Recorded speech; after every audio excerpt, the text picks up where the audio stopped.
You're telling us about serving clients from beyond Africa. Yes, how is it? So I carry over 100 pieces very early in the morning, to deliver to this customer. Because when you're starting, you're very desperate to sell. Yeah. So I reached the directions I was given, and this person doesn't pick calls. Each person, when they wake up, they have an intention of to do something. Someone decided, let me wake up today and decide to be a con in the online space. You have to reconsider, but don't run business based on emotions. There needs to be soberness. Logistics needs to be followed on the same. Number one doesn't change. Whether you get mad, whether you cry, whether you sleep in your sleep, when you're dreaming, it is still one. It doesn't change.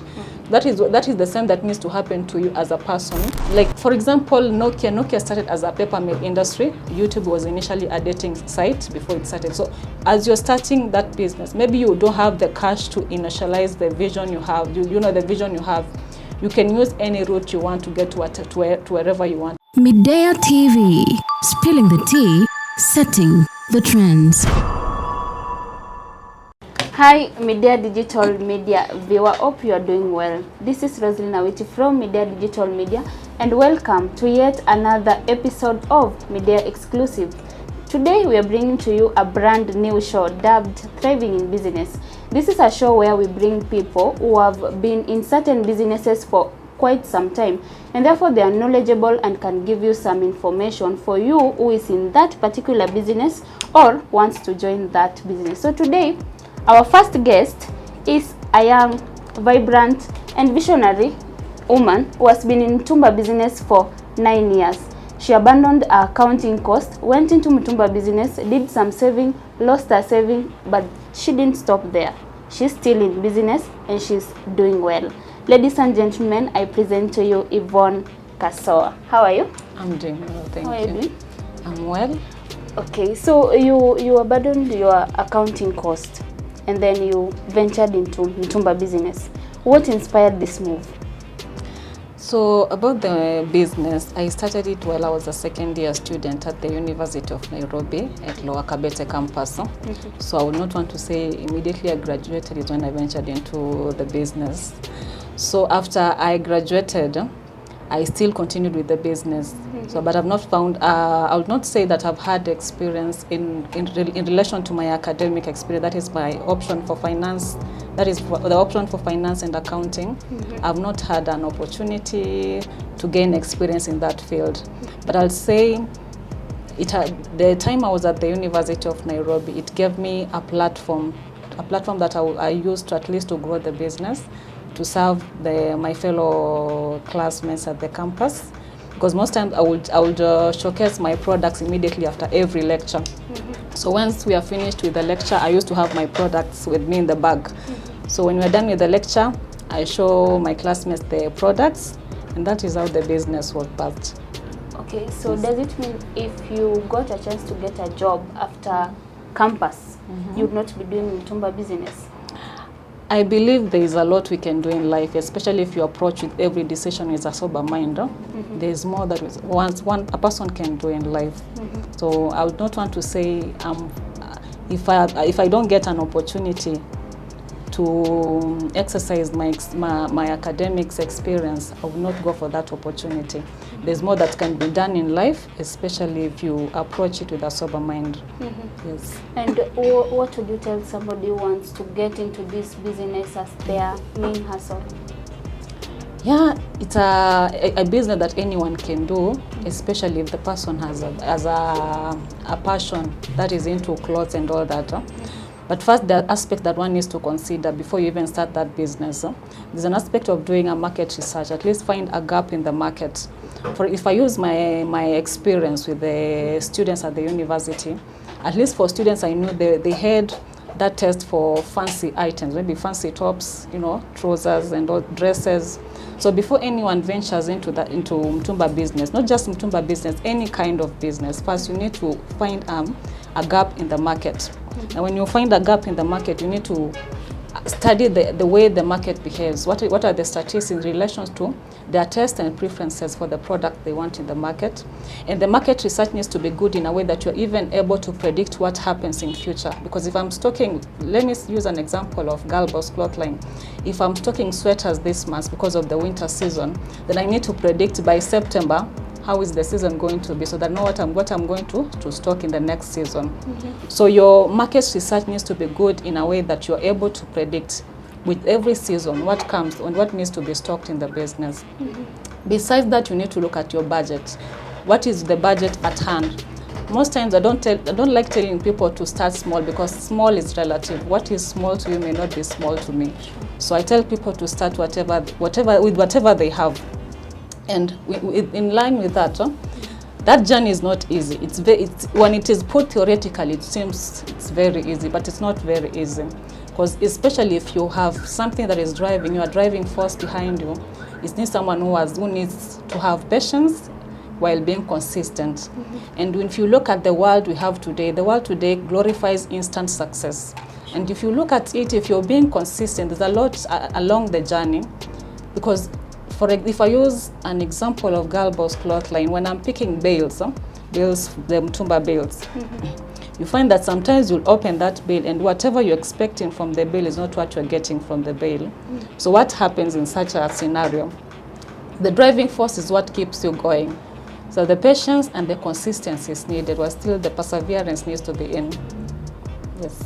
Okay, for somebody who is getting into this business and the expectation is like, okay, there are no jobs, I want to get here and get money like instantly. What is their time span? Do you see them going that far? I would not really want to say I have an exact clue of where they're going to head to. There is no template to this life, but I believe if you're intentional in whatever you're doing, that is, if you're deliberate and intentional in what you're doing from the grassroots level. But because if I'm starting a business just to get money, because there are seasons I'm not going to sell. There's the low season, the highest season in any kind of business. So that is why I mentioned earlier on, whatever keeps you going is the why. What is your why when you're running that business? What is the vision? Are you holding yourself accountable even as you're running that business? Because by the time you're serving customers, maybe all over the country, these people need to have seen something in you. What keeps people glued to Midea TV? It is the authenticity. So people need to see your authenticity in whatever you're doing.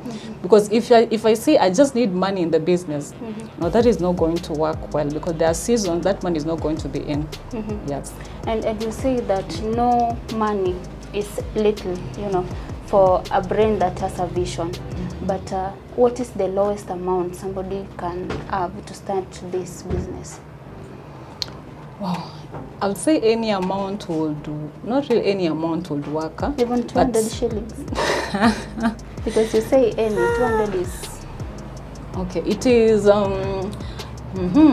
Personally, I started with 1,500, but I'll not want to say, even as I started with that 1,500, I'll not want to say that the journey was smooth. There's that season I didn't have cash to restock, products for my business. That is why the main thing that comes in, even you're starting, you can start with whatever you have, but what matters is the vision you have. That is why earlier on I had mentioned that no money is too small for a brain that has a vision. I think that was the statement. Yeah. So what really matters in that journey, besides the amount you are starting with, there are a lot of aspects that need to be considered first. For example, if I use an example of myself, when I ventured into Mitumba Business, as much as I didn't have enough capital to start, to stock a large amount of products, I ensured I created a rapport with my suppliers. It's very important when you create a rapport with your suppliers. They need to be at that track record of integrity. So you don't want to be, hopping from one supplier to the other. But if you create concrete relationship with your suppliers, by the time that low season is coming in, at least the suppliers will still come in for you. So any amount can be, you can start with any amount, but still there are things you need to consider even as you're starting. I don't want to say I just start with 1,500, then I aimlessly go to Gikomba, stock, but I'm not, stock up the product, but I'm not considering the other variables in the business. So you need to consider the relationship with your suppliers. Let there be that track record of integrity. And another thing, you understand your market well. Let the values also, the values you have in the business speak for you. So because by the time someone is seeing you starting in that business, you know, when you're growing, these people also need to see the track record of your consistency and the values you have in place even as you're running that business. Yes. Okay, for this 1,500, what did you buy? I bought ladies tops because in Gikomba for the tops, that is not really fast camera. For tops you can get between 50 bob to 100.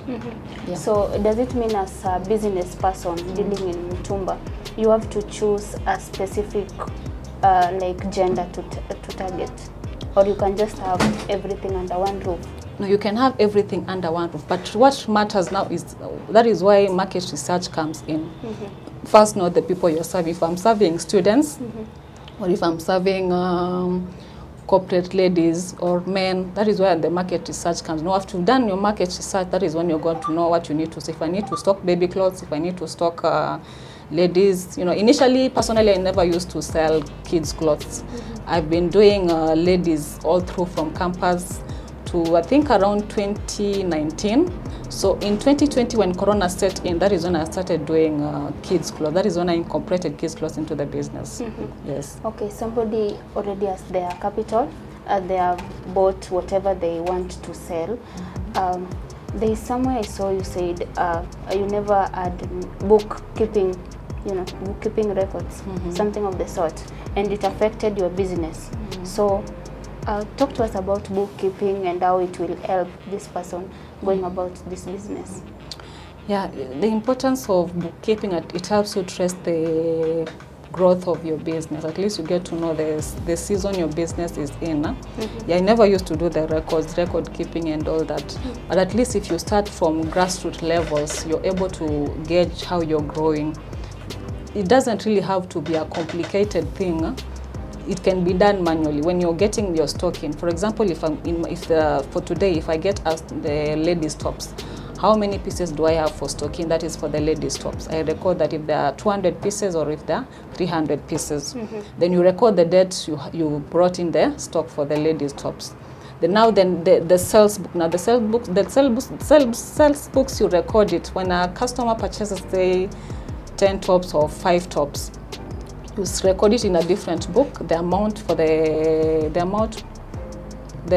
paid for the tops. Yeah, that's it. But it doesn't really have to be sophisticated, especially when you are starting. You can just make it simple. You do it manually. Okay, make it simple for somebody who has not gone through an accounting class. I make it simple. Yeah. Let's say use an example of kids rompers and kids sweaters. So today is 9th or 10th. Today is 9th. Yeah, today is 9th. So on 9th, you assume I got kids rompers. How many pieces? 300 pieces of kids rompers.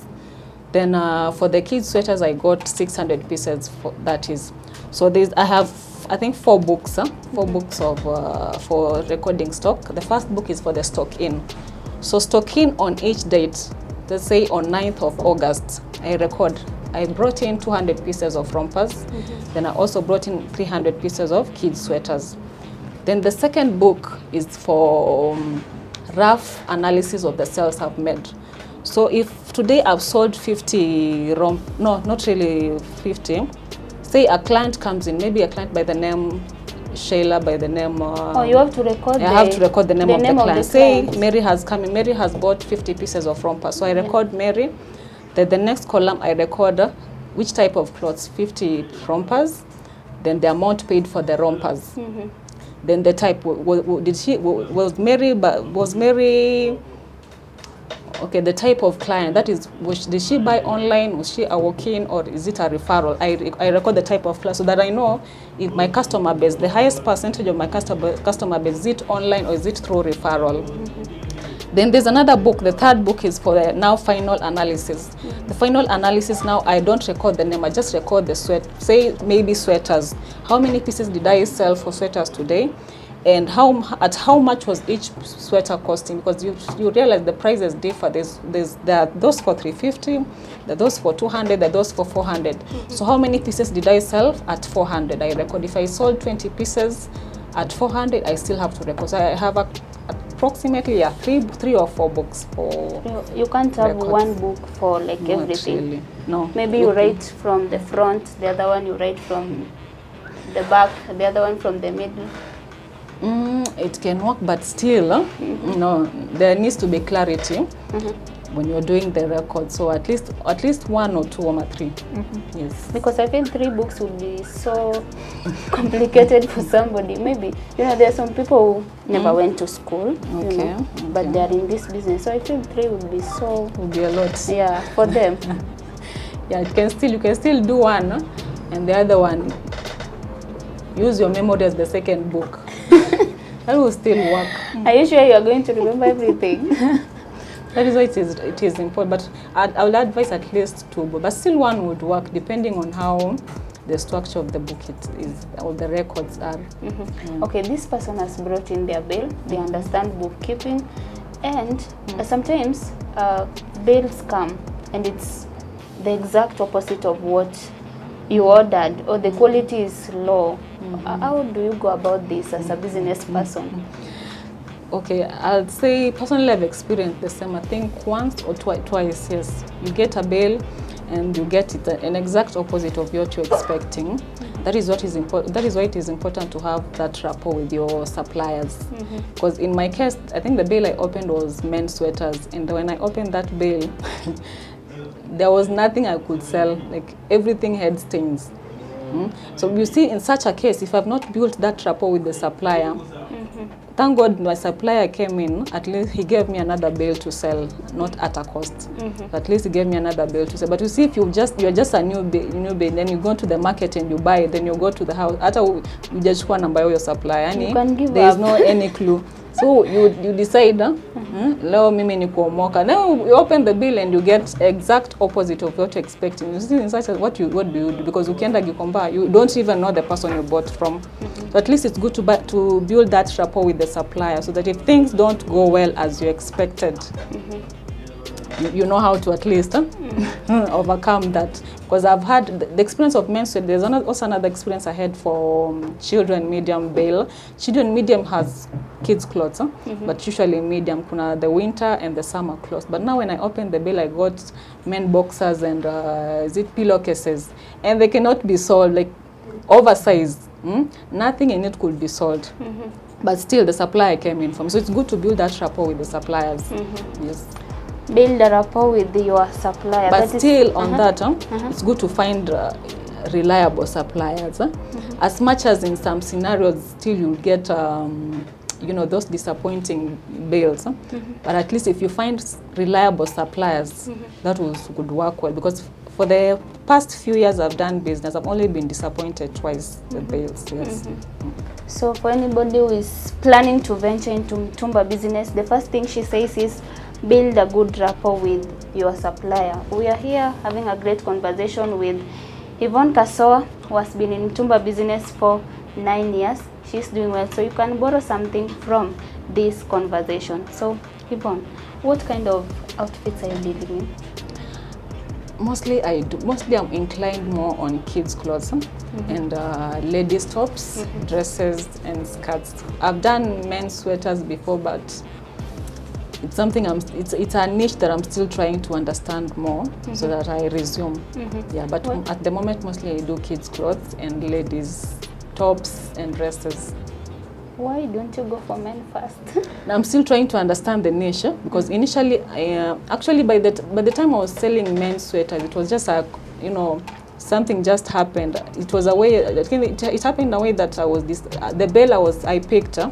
I picked a bail for ladies sweaters. But when I opened the bill, it had half of ladies sweaters, the other half was men's sweaters. But they were all in good condition. So I decided, as much as I've never sold men's sweaters, let me just give it a try.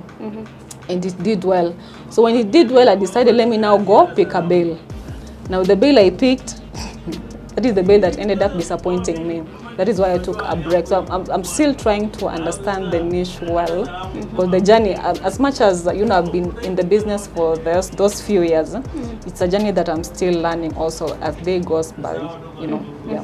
And then for a business person, it's very important to save. It can help you in the future. I saw somewhere you saved, and then After some time, the SACCO disappeared with your money. Tell us about this. The SACCO I had opted for in terms of doing my savings. But I think maybe, I don't know what happened, but it could be in terms of the corporate governance and all that happened, and we ended up losing the money. But I would add, though it is a scenario that I also learned, at least before you invest into something, at least take your time to get to know the background knowledge of it, at least in terms of the capital preservation, the liquidity, and also the corporate governance, so that you're not getting into a short-term enticing project that will disappoint later. Yes. So you've never traced that money to date. And which year was it? Should have been 2020, 2021. The corona period? Yeah, exactly. Was it because of COVID? Maybe not, because we were not given the exact information as to that led to the same, to the closure of the SACCO. Okay, this a school you had teaching people Mitumba Business. What were you exactly teaching people? Because once you have your money, you've gone for the stock. I believe the next thing is selling. What were you teaching people? Anyway, in any kind of business, at least it's important to have a mentor, someone who has walked in that journey and can give you a hands-on experience. This is what to expect. But there are people, of course, who are to venture into Mitumba Business, but they don't know when I'm opening this bill, what am I expecting? How am I supposed to categorize the clause by the time I'm opening the bill? So you don't just open the bill and say, now that I've opened this bill, acha nianike hapo nje nianza kuuza so. No, it doesn't work like that.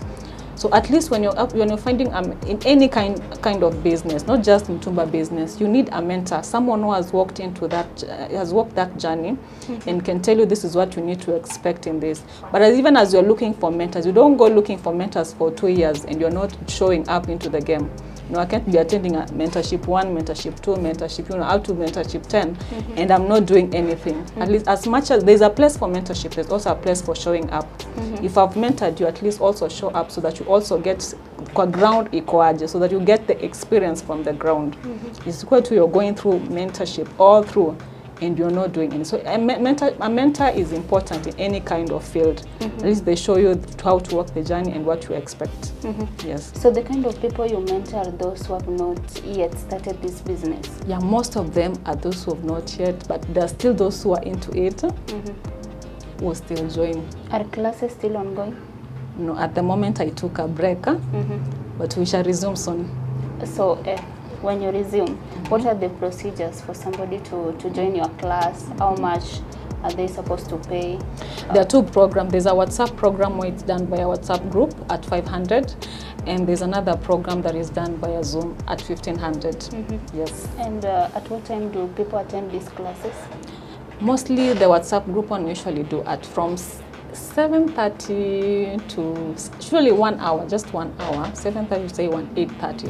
But if someone is not attending at that moment, they can still trace back to the audios and the chats done in the WhatsApp group. So that is why most people prefer the WhatsApp mentorship than the Zoom mentorship. So I'll say a larger percentage of the mentorship I've done, because approximately there are 4 WhatsApp groups at the moment. So I'll say approximately three quarter of the people I've mentored, most of them have been via a WhatsApp group.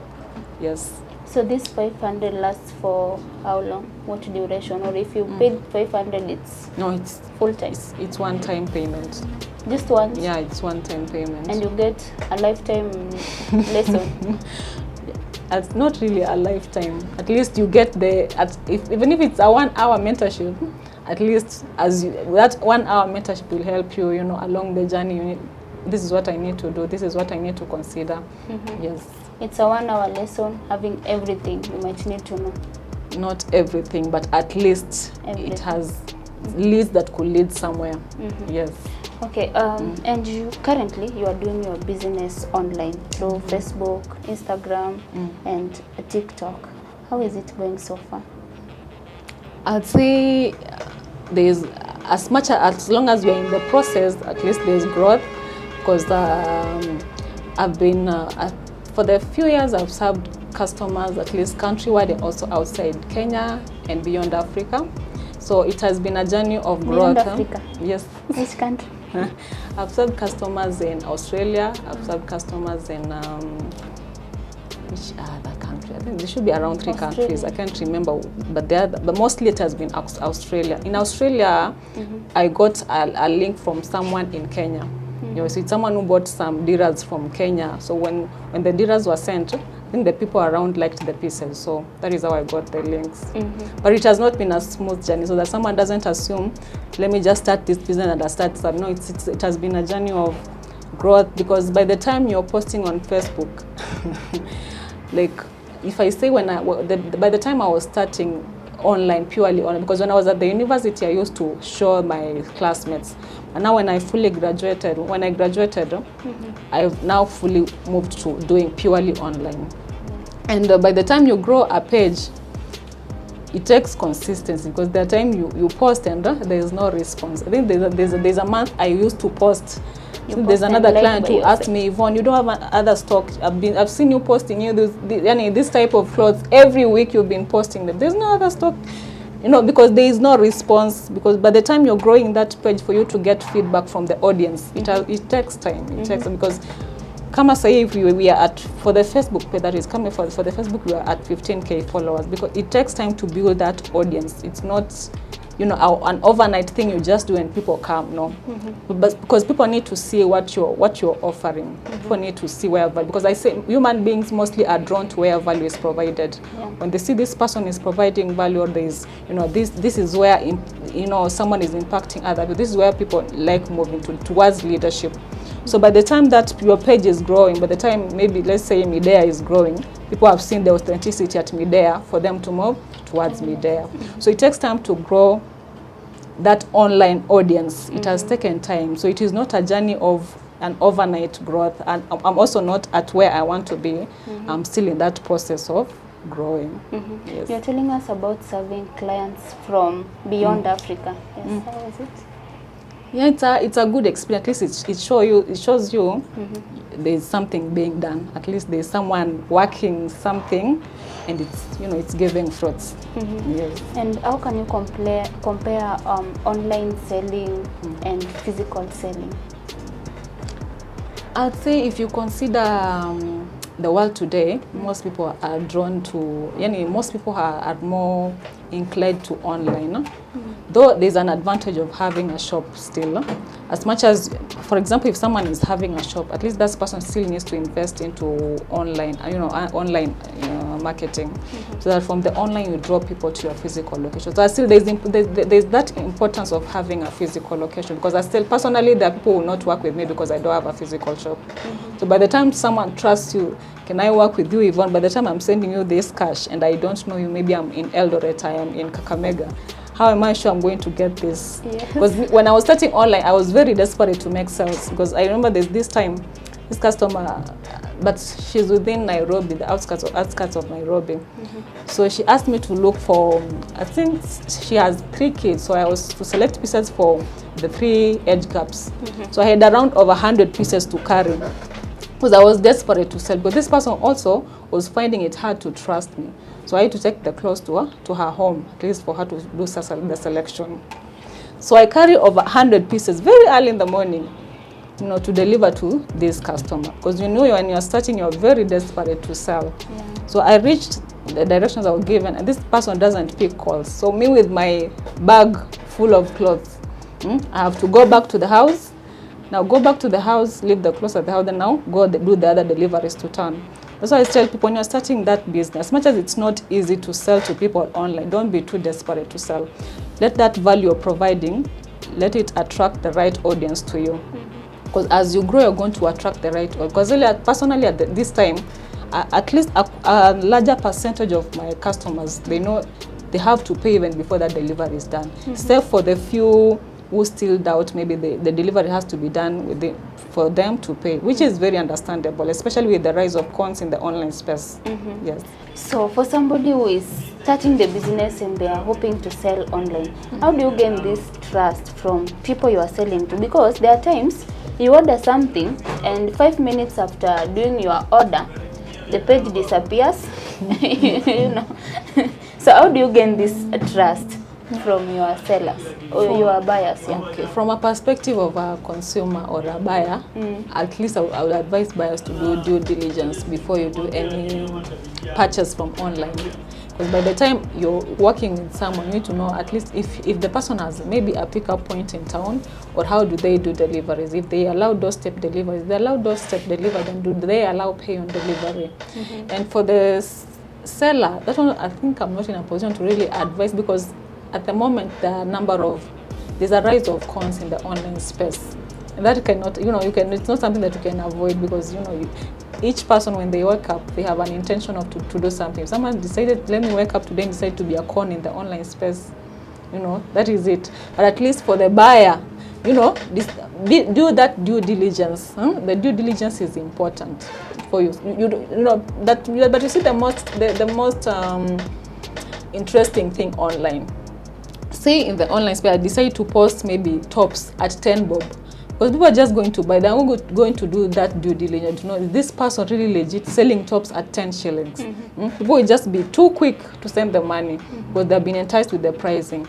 And now when the other person decides to post a top, this person is legit. Maybe she posts a top at 300, 500. Now that is when you get some, I'll call them idlers, calling, very, very brave to comment, this is a con man, this is a con lady, but they have not done due diligence to know is this a con or he or she is legit. But now the other person posts, very enticing prices that are not really realistic.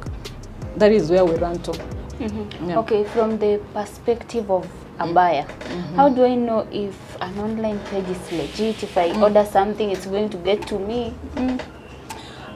Let me use an example of Girl Boss Clothing, especially for the customers who are maybe outside Nairobi.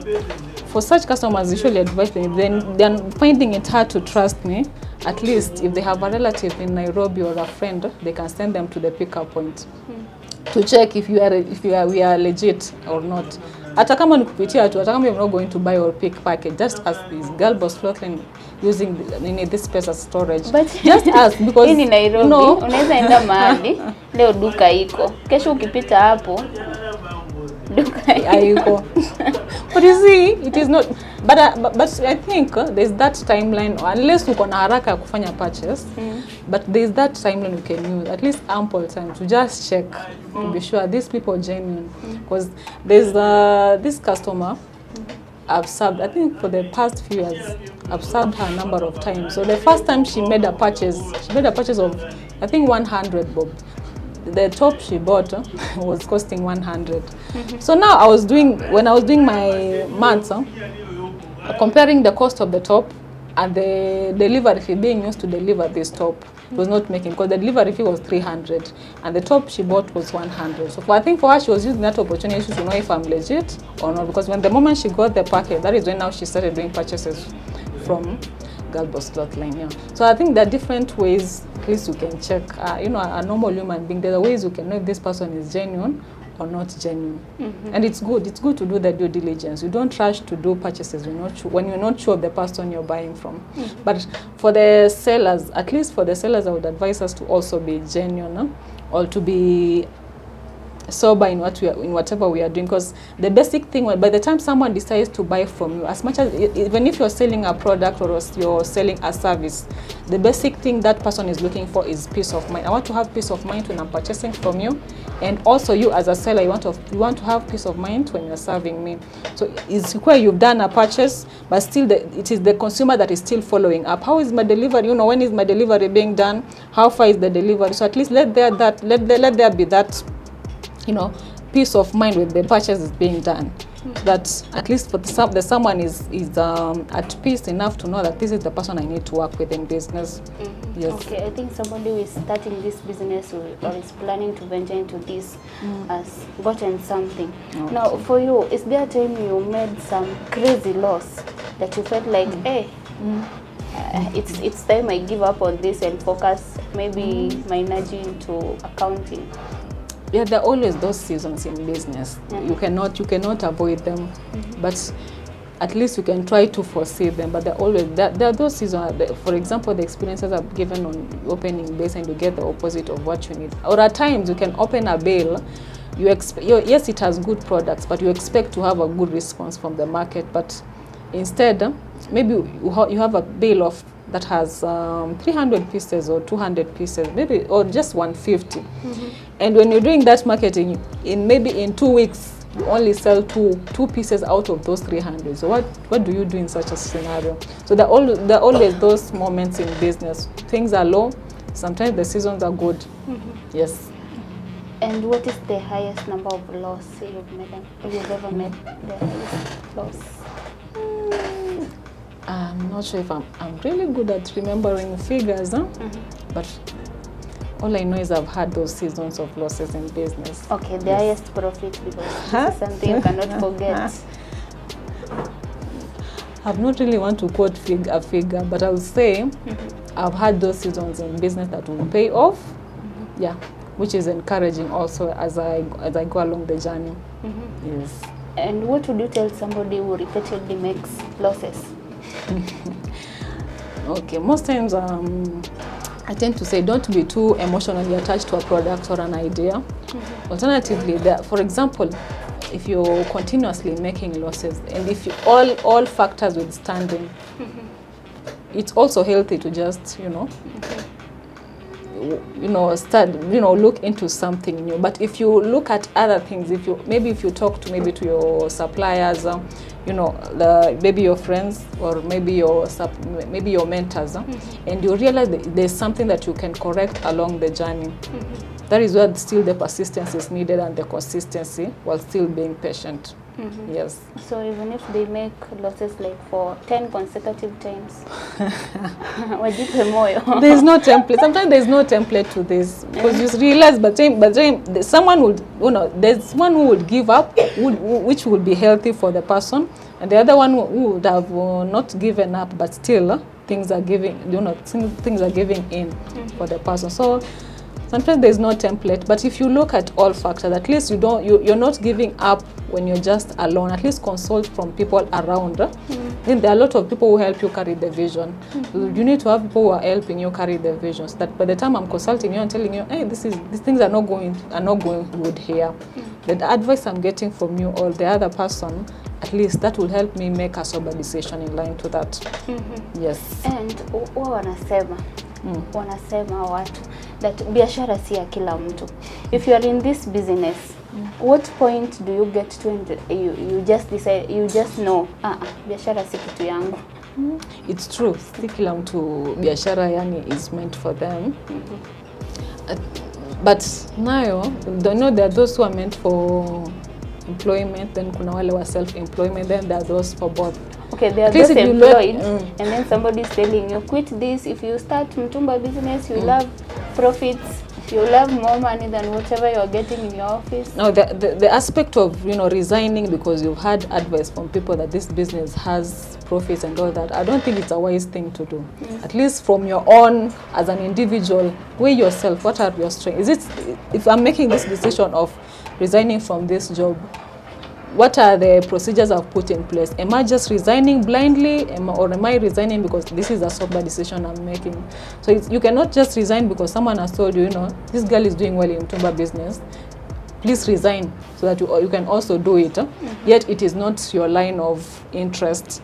So first you need to analyze, if this is something I need to do, is it something that is going to give me peace? And also ask yourself, in those moments that I'm going not to sell, what is the why that is going to be driving me? Now let me restore, because by the time you're resigning because someone has told you this business has profit, trust me, when you're going to start that business and it doesn't give in, next time you're going to start another one, and the other time then you're going to start another. So there needs to be a sober decision that needs to be made in a sober environment for you to make that decision of venturing into any kind of business.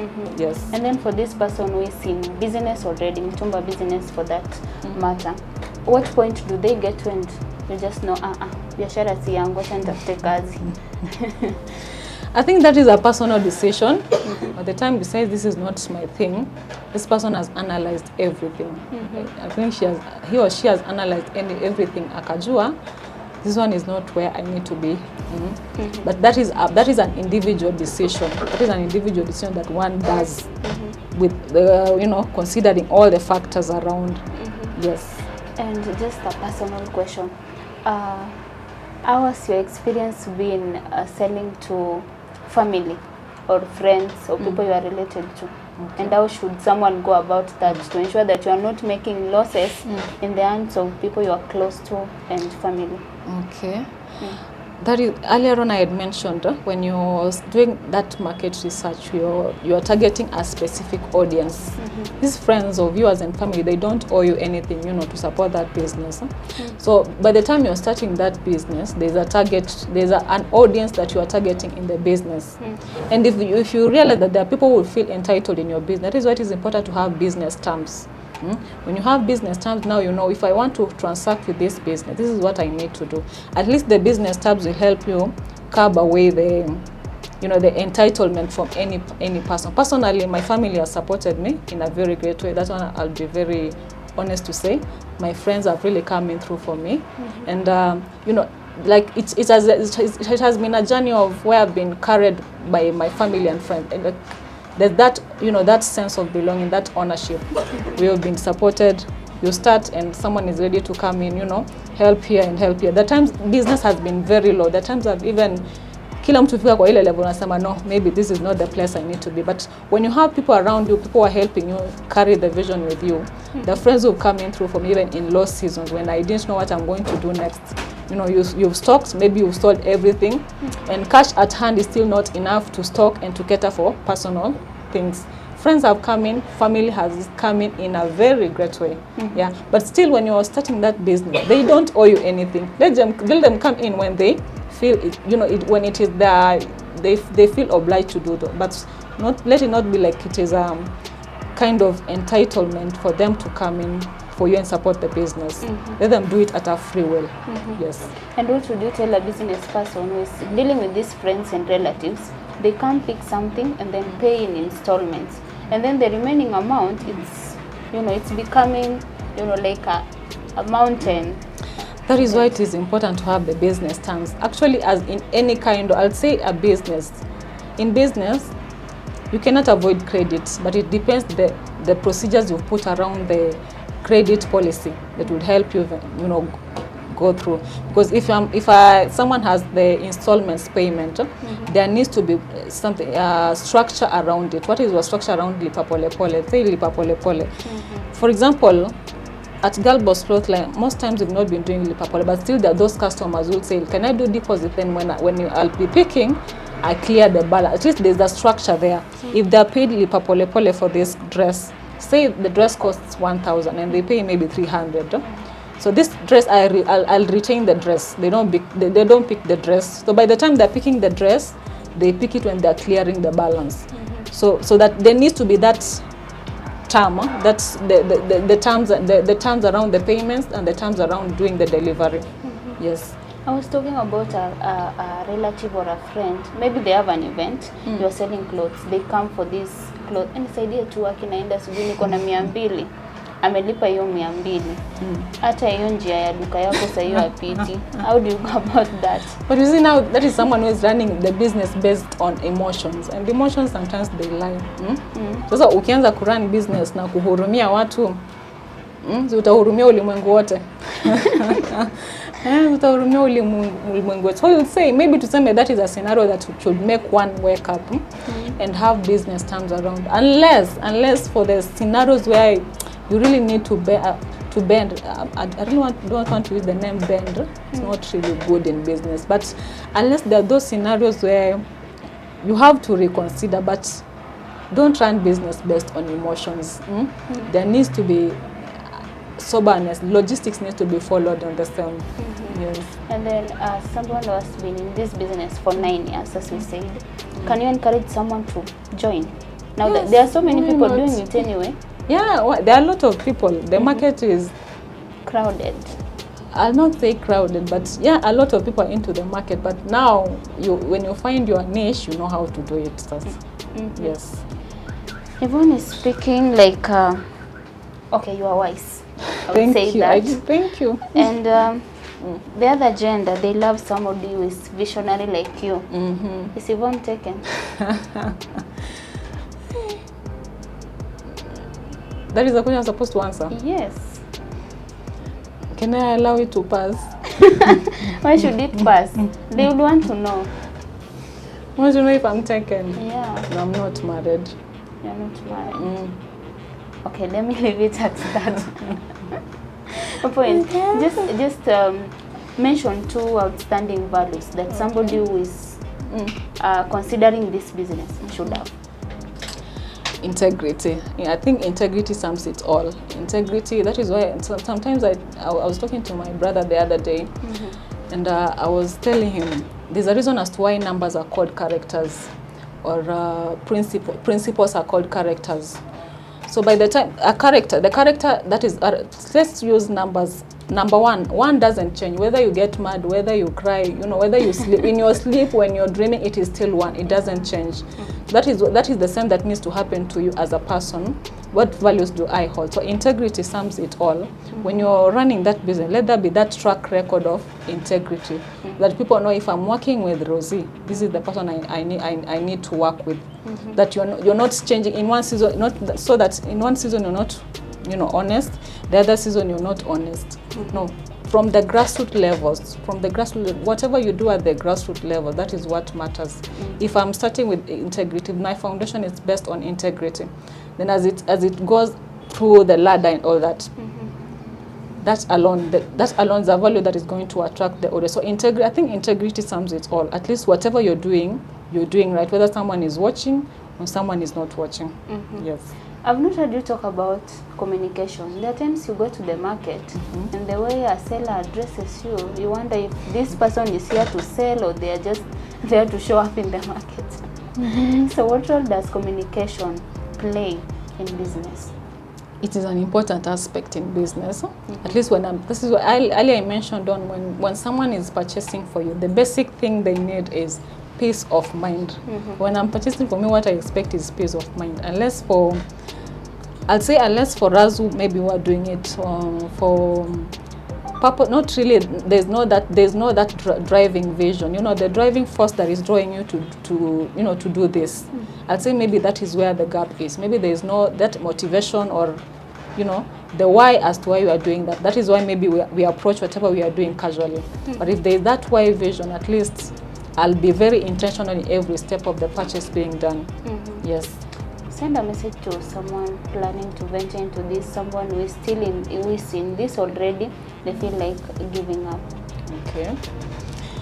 So to any soul out there that is into business and maybe things are not really giving in and you feel this is the season to call things, quit off, but I'd say in every business there are all those there are those seasons of where there's higher season, there are low seasons. But if you look at things and you realize this thing is not working, it is also courage to just walk out. But if you check all the variables, but first you need to consult. If you consult from your mentors, from your suppliers, from the circle around you, and you realize that they're giving you that vision, they're giving you the urge to keep going, and they're helping you carry the vision. That is why I say it's important when you're running a business, at least have people who will help you carry the vision. Even if whatever you have at hand is not making sense to whatever you need in future. I say there are multiple routes to any destination. If I want to go to Nairobi CBD right now, there are routes that will lead me. There are different routes that I will use to get to Nairobi CBD. Like, for example, Nokia started as a paper mill industry. YouTube was initially a dating site before it started. So as you're starting that business, maybe you don't have the cash to initialize the vision you have. The vision you have. You can use any route you want to get to wherever you want. As long as you're intentional and deliberate in what you're doing, and you're consistent and patient while holding yourself accountable in everything you're doing. Yes. For someone who is inspired by you, they want to reach you, where can they get you? My contact is, am I allowed to share my contact? Yeah. Okay, 0703 252 718. That is my contact, my business contact, both on WhatsApp. You can find me on WhatsApp or on call or message. Yes. Just via your number. Yes. Yeah, that was our conversation with Yvonne Khasoa, an expert in Mitumba Business. I hope you have gotten something. If you are planning to venture into this, I hope you have gotten some information that will help you lay a foundation. That was our first episode of Thriving in Business. See you next time. My name is Roslyn Awiti. Bye. Midea TV, spilling the tea, setting the trends.